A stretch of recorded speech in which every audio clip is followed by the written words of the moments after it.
we're going to test this transformer again. And I think if you'll remember, we were like 20K on this thing. Hope you can see from my hands, but to check it across there, I'm reading about 1,300 ohms now. And that, now I did take and hit this with a soldering iron, maybe getting a better connection, I don't know, but that's still, the schematic shows it should be 161 ohms. And that just doesn't jive with the schematic. But if you can see, let me just get the off the, I don't think that's been changed out. It's a GE transformer. So I broke out the old audio generator, had to fix a broke wire in it. It's a shame you have to fix something before you can test something, but I've got this set to about 600 hertz. Now this is going through the output transformer.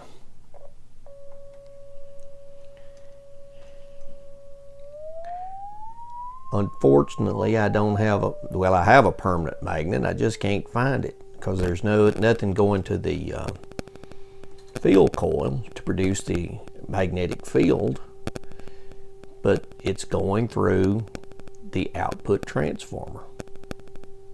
Even though the resistance is higher than the schematic, I'm just wondering, has there been a revision in it? Is there something different? I don't know. But it seems to be working okay. So, what do you guys think about this?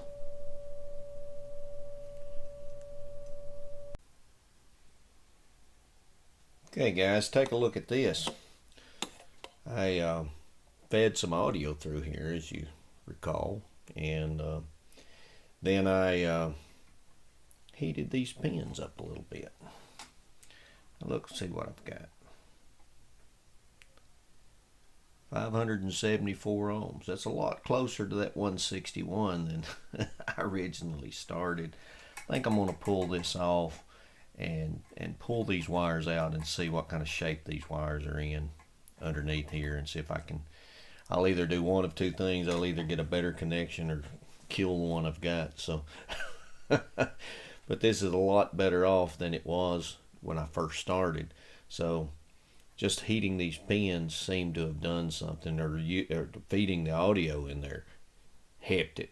And so it tells me there may be some corrosion in here. That's where I'm hoping it's at. Otherwise it may very well be where the pins tie in here. And if that's the case, then we're out of luck on that, because I'm not going to tear into this transformer unless it's totally, I know it's bad, and that I go after to repair it. And there's too many replacements out there to tear into that, to rewind it at this point in time. There may be a day and a time, and I won't throw it away. I will keep it if I have to. But you know, I think I'd have to go back and look at my video, but I believe I had 110K when I first started, and now I'm down to 0.5K. So, you know, so something has changed. But I do fear that it's in here. I have seen that in the past. So, but just heating these two helped. So, let's see what I can do. Okay, I redone the solder joints, and now sitting at 567. So it dropped a little bit, but not enough to really brag about. But I'm going to try it just like it is. Worst case scenario, we'll pull the speaker back out and change the transformer later on. Tell me what you think. Do you think I'm messing up, or what do you think? I wish I knew. This thing has changed, so I suspect corrosion in here. That's where I suspect it, but I don't know. We'll see. Okay, boys and girls, we're getting a little closer. Got the speaker cable connected up. You run wire, run new wire. Got the grid caps on. Clean these up a little bit. The chassis, I'm not going to paint it. I'm going to leave it like that. Cleaned up the now I have to admit, this is probably one of the nastiest radios I've ever encountered.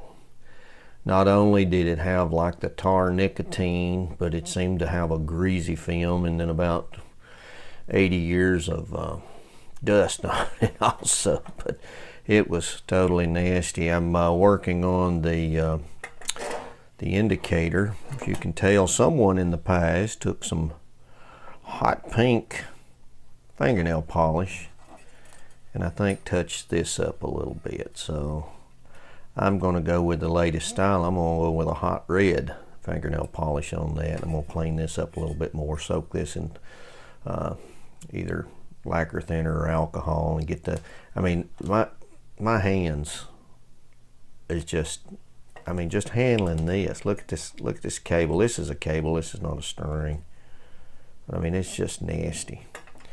I think this paint needs touching up. I think I'm going to repaint that also. I wish I'd done a better assessment of the dial. I didn't take a real good look at it. All this is a cylinder of plastic. The numbering is on the inside. It's not on the outside, I don't think. But anyway, it had a bad spot in it right there, and I don't know, I didn't notice it in the beginning, but I've got and you can see the crud on this stuff. Look at this. This is nasty. But I've got some feelers out on the antique radio forums for a replacement. I've also contacted the graphics department at Radio Days about a reproduction of this. I've known of people that they took a piece of plastic and then they took some printer paper stock of some sorts that is kind of transparent and a different shade or whatever, kind of a frosty color, and printed on it and stuck it in there and reproduce that. I don't have any capabilities of reproducing this. You know, 95% of this is good except for that one spot, and I don't understand what happened to that. But I don't know if it was part of this repair earlier or what. That's fairly nice, that pink, but you know, it's a different story.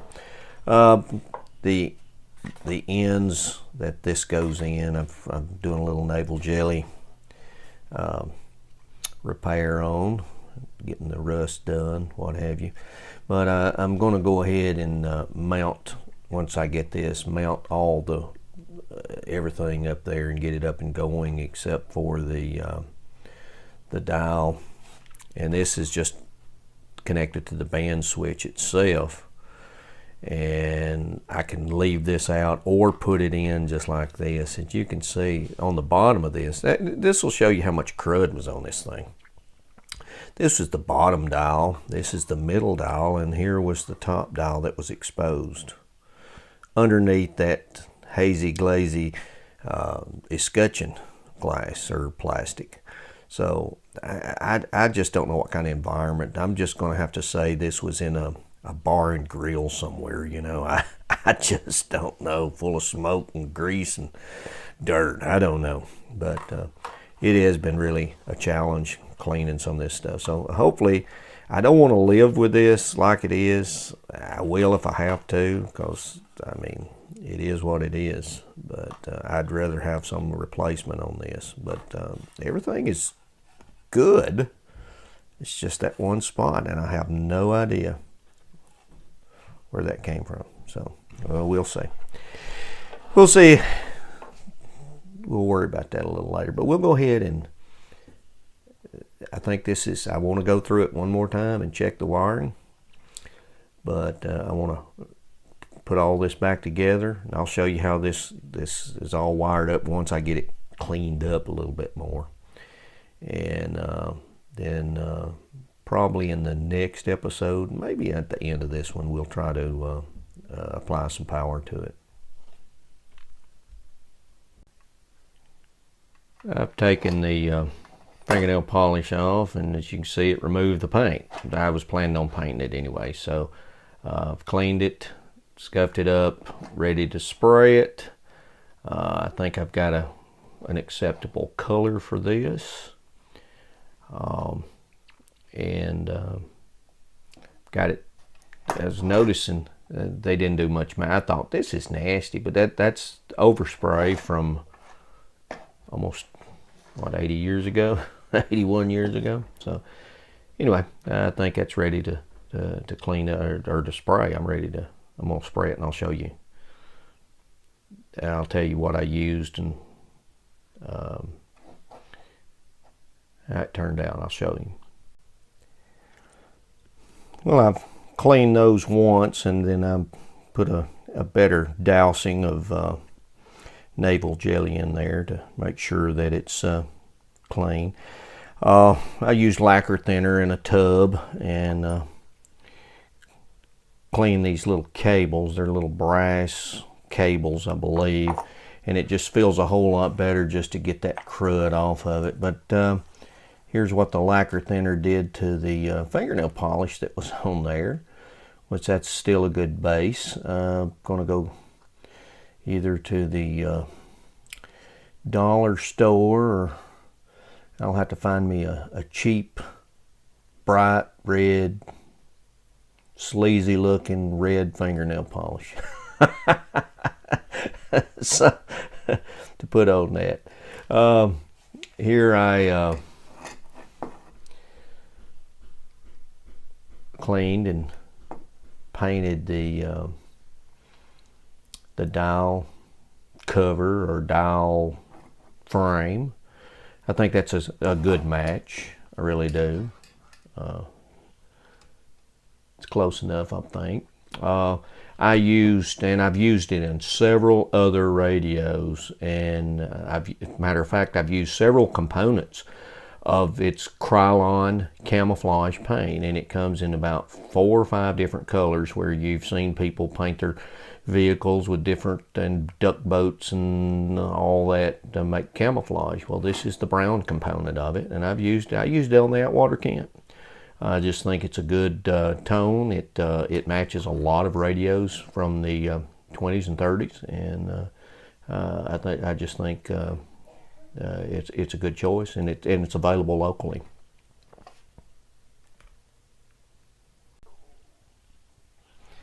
This is about as sleazy a red as I could get there, so got that painted and cleaned up pretty good.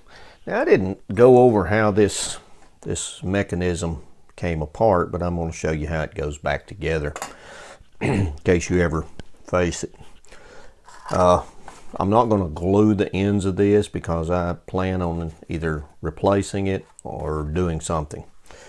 But anyway, it comes with 2 ends, which I had used the navel jelly.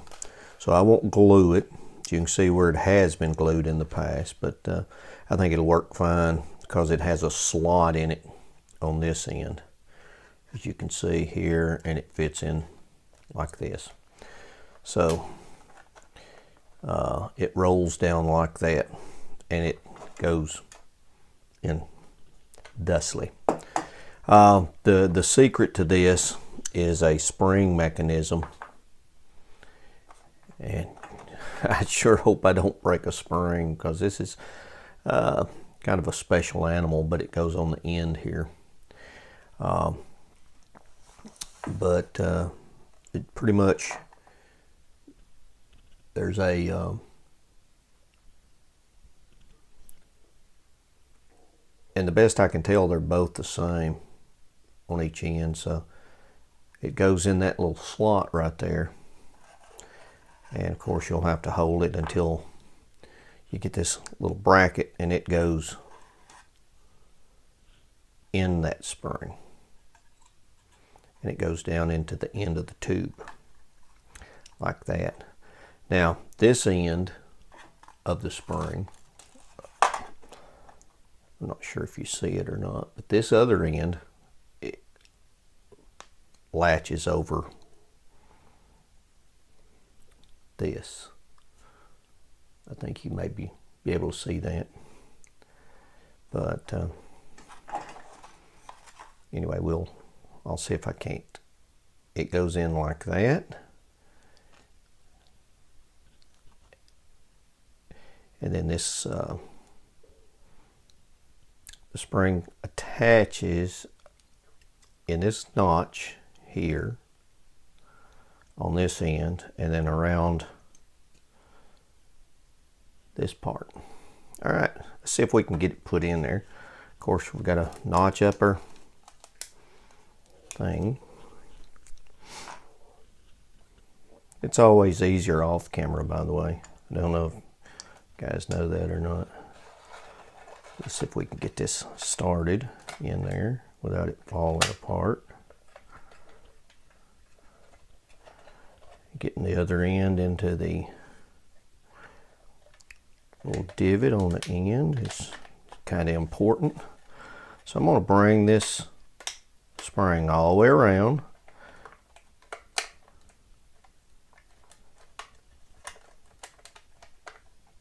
And then there's two little places that it goes right there. Okay.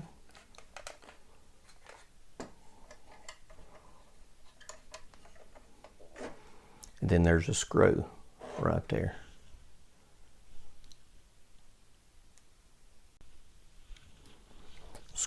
Screws inserted.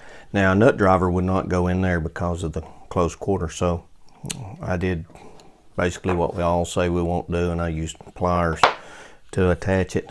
But now if you'll remember taking it apart, when I took this apart, this is the gear that attaches to the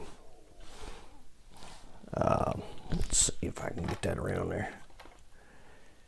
This goes on to the band switch itself like that, and then this gear is like a rack and pinion that turns, click click click, changes the selector. So that's where that's at. Now got to thread this little cable. It's got a little end on it. If you can see that or not. It's hard to see. There's a little end. It goes around up in here, and then it will go into the end of this gizmo, and then around here.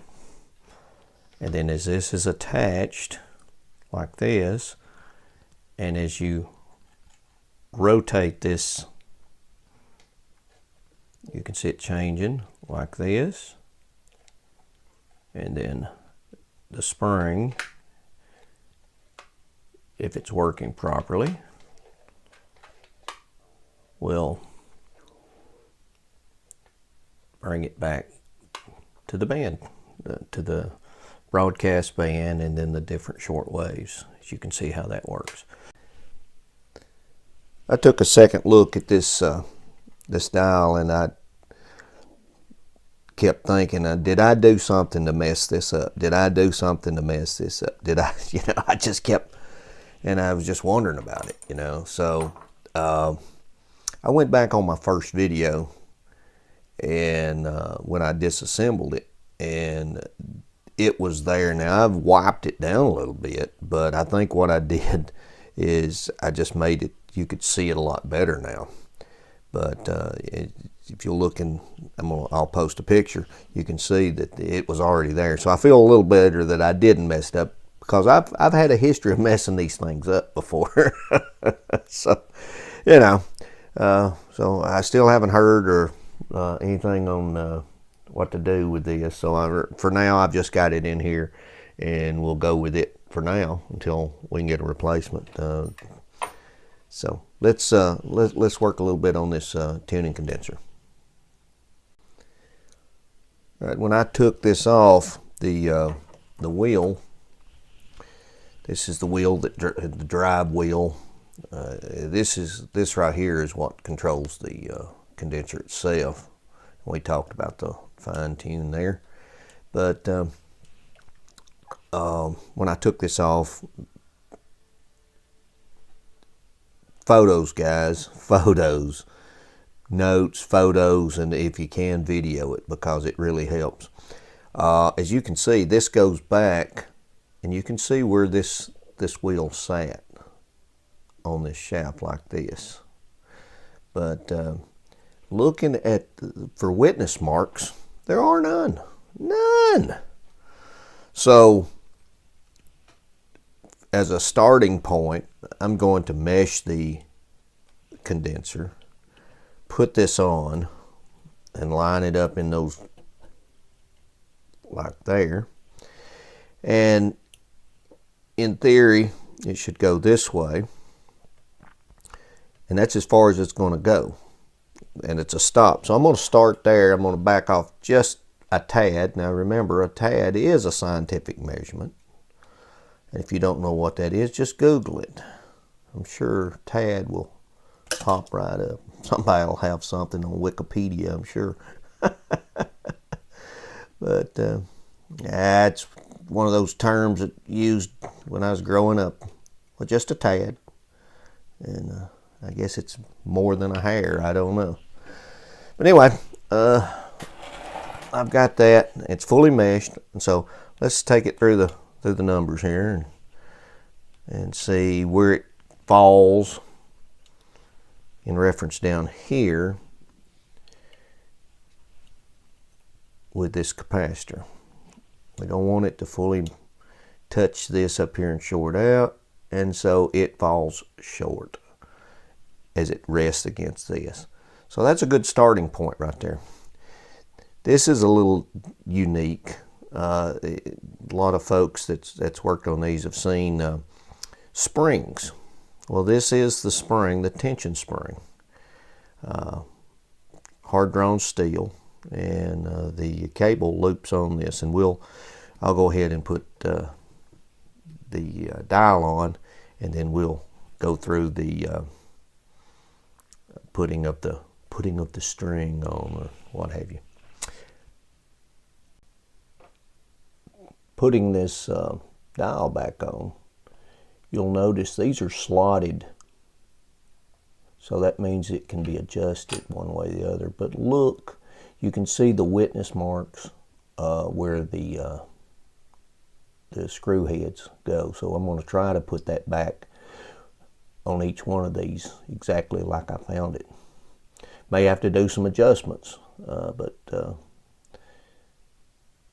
these things have been in place for 80 years, and so if it worked for that long, I'm sure that this is a good starting point at least. If you remember, we had a rubbing issue here when I first pulled this off, and now I think we have this halfway squared away. This was bent.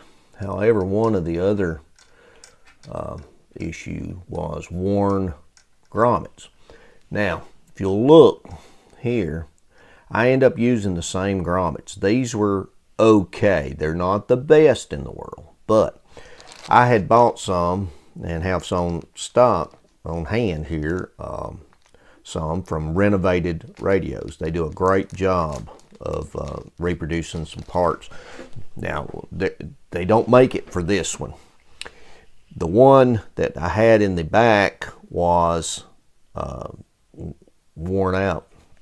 So what I ended up doing is I used just an ordinary black grommet that goes through the chassis, because what was happening is the rear end of this condenser was dropping down because of that.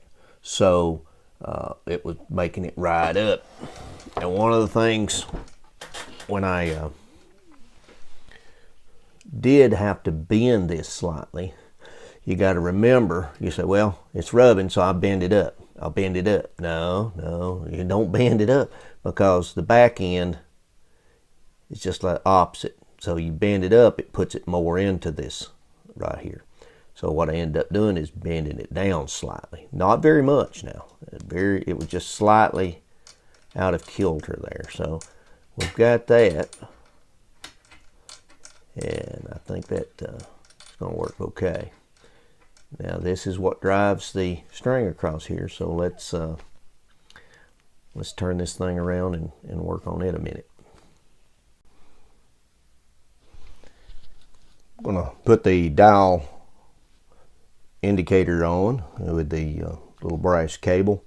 I talked about this rubbing the last time, and when I reviewed my video, I realized it was still rubbing, even though I had straightened this out. It was very important to straighten this out to make it level, because it was actually cocked up like this.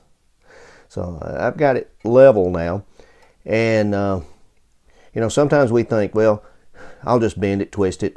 Bend it, twist it. Wasn't that a song? Bend it, twist it, shake it. Yeah, that was it. But anyway, the important thing is to get this straight and level. The adjustment comes down here on this particular bracket. So I just loosened this just a little bit and moved it up so that it clears better. So I'm going to do my best to put this dial string on. I'll call it a dial string. It's actually a cable. But I've read the instructions, and I'm struggling with that. So I'm going to show you the way I put it on. And you can fight with the instructions if you want to, but I'll tell you what my thought process is in this. Let me rearrange the camera so we can look at it pretty good. The instructions say to put the pointer with our sleazy red fingernail polish on it to the far left. Also says to go counterclockwise with the knob and it be fully open, the condenser. Well, it's not fully open, so we'll go with it. One of them's wrong. So I'm going to go with this right now. Now, if you'll notice, one end has a loop, the other side has a little knot, we'll say. It's some sort of little crimping, something crimped on the end of it or soldered on the end as a holder.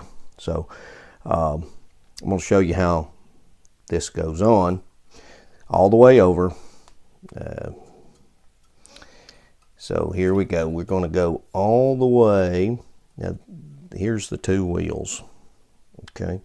We're going to go ahead and, I don't know if you can see it or not. Let me see if I can do this without. As you can see, there is a notch right here. This is going to go in that notch up onto this wheel on around here, comes back around. Then this one will go over the other side of the wheel around and connect to the spring. Hopefully I can put this on the camera, but it's very difficult, but I'll try. We'll start with the little knot, and we may have to pull it a little ways to get it in that slot. Now, reading in the instructions, yeah, a guy reads instructions, right? But these little tabs here are adjustments. You can put it over it or under it to adjust this. It makes it longer or shorter. All right, so this goes around here and it goes into the first on top like that. And then this comes around. We'll pull the slack out. And then this one will come around thusly. And it will go in the first groove. But it's on, so that means it has got to go underneath this cable. Okay? Let Let me pause this and get a different angle on the camera. Okay, I brought this over the wheel. Now, here comes the good part. You remember this spring here has got to be pushed in. Okay? And then this loop has got to be looped on it. So I'm going to try to keep that on that wheel and press this spring and get it attached like that and put it on. Now in theory, sorry, that's the quickest quickest I could do that without turning the video off. So if we turn this, this should track across here. Now, is that going to be exactly where it needs to be? No, we'll have to fine tune that dial. But the mechanism is now working. And I'll give you another close-up of this, how the wheels are and the cables are laying on the wheel. There's the indicator, and the cable goes around this, and then it goes back to the other wheel. Now I ended up having to shoot this after I had reassembled, but hopefully this is not in the way. But the cable goes, and it goes into the first groove of this wheel, and then it goes around and then connects to the spring on the bottom, the tension spring. The other end of the cable is attached in the slot, and then it goes into this outside or inside, and then it goes around this idler pulley and then runs to the other end that way. As you may be able to see, I touched up that transformer a little bit. I should have done it earlier in the game, but I didn't. And what we have left now, as far as the mechanical part of it, is putting the bulbs in. And I'll have to go back and double check, but I believe it's a red, green, red, green, red, green, red. 4 reds, 3 greens. And of course these wires will be replaced with these on the front, and then this apparatus snaps with these grooves onto 2 things. So yeah, that looks pretty nasty, and I may try to clean that up a little bit more while I've got it off, but I mean I've scrubbed on this thing. Now I might be able to take some steel wool and get it a little brighter, but I don't know that it buys anything, but we'll do that. Now once we do that, once we get that on, we'll be ready to start bringing it up again. And we'll what we'll do is we'll bring it up slowly on the variac and without the rectifier to start with, to see about the heater circuits and if there's just any bad mistakes made in there. Hopefully not.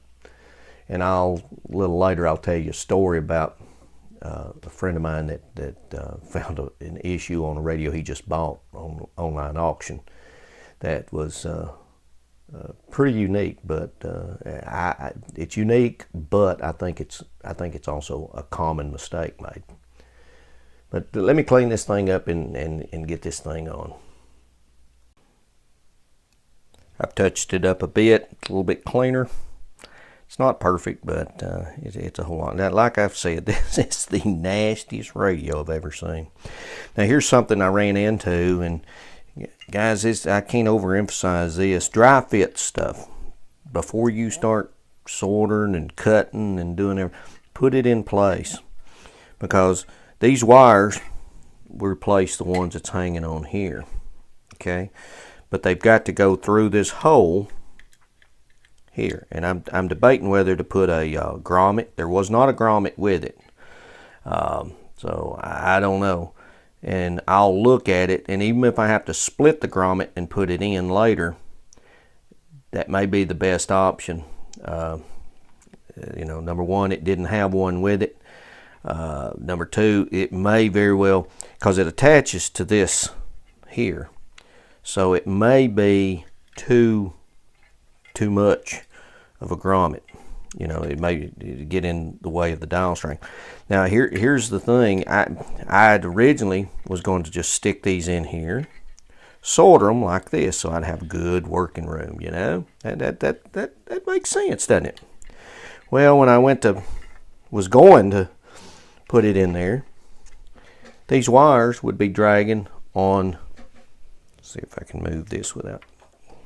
It's easier to move the radio a little bit, but they would be draped over the dial string or dial cable. So these are going to have to go up under the dial cable. Maybe I should have put the dial cable on later. I just felt like it's going to be easier this way. So anyway, I'll put it underneath here, and then put these on so that when it snaps in, it'll be underneath. So thought I'd show you that. All right, boys and girls, we are getting fairly close. Went ahead and put the lamps in while the that part of it was out, and before I put it in, it's a whole lot easier than screwing bulbs. I guess you can do it, but it was just easier. Went ahead and reassembled something I haven't failed to mention. I have, since the process began, I found the knobs to go on, and I also got a set of metal tubes. This was one of the sets that had all metal tubes. So I've got those, and they're all tested good anyway. I don't know if you'll remember when I on the first video, or maybe it was the second one, but when I was doing the band selection, I would go back down, and when I'd go to the broadcast band, it would hang. And I said, well, that just needs a good cleaning and whatever. So, well, I did a good cleaning, and it would still stick. Okay. What I did to correct that is, if you'll remember, this spring is over this bracket. What I did is I took the spring off, brought it all the way around again, and took some hemostats and got a hold of it and put it back over. So I had one extra turn on this spring that was originally on it. So hopefully that'll hold up, but it seems to be working okay now with the band switch. Still haven't heard anything about this cylinder, so we'll see how that works. But I've got all the hardware back on. I've got the filter capacitors on, like I say, just for looks. So what's left? Okay, put a power cord on. I want to go over it again on the connections, make sure that everything is secure, and then bring it back up slowly. The story I was going to tell earlier, a friend of mine, he bought a radio, and the dial light was very dim. Of course, it wasn't playing. He was troubleshooting it, and he noticed the transformer getting extremely hot. Well, he checked the voltages real quick, and the dial lamp, which was supposed to be 6.3 volts, was running about 2.7, 3, somewhere along in there. Well, this was on a 1936 silver tone. Well, what it ended up, he pulled the, and I know you've seen the dials that has the clips that clips on the ground. Well, someone had replaced it and had put one to ground that bulb.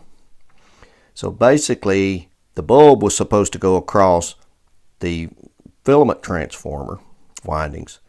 Instead, it was grounding one side of that to ground. Instead of having I've had the 1931 Superette R7 had one. It had two connections, had two wires, and the clip that slid on that was not grounded. I think that was what was on it. I've checked my 1936 Silvertone, and it did have an isolated dial lamp. So he pulled that off, all the voltages, everything came back. He's got it up and working. He's still got some more work to do, but I believe someone was working on it and decided, hey, I can't figure this out.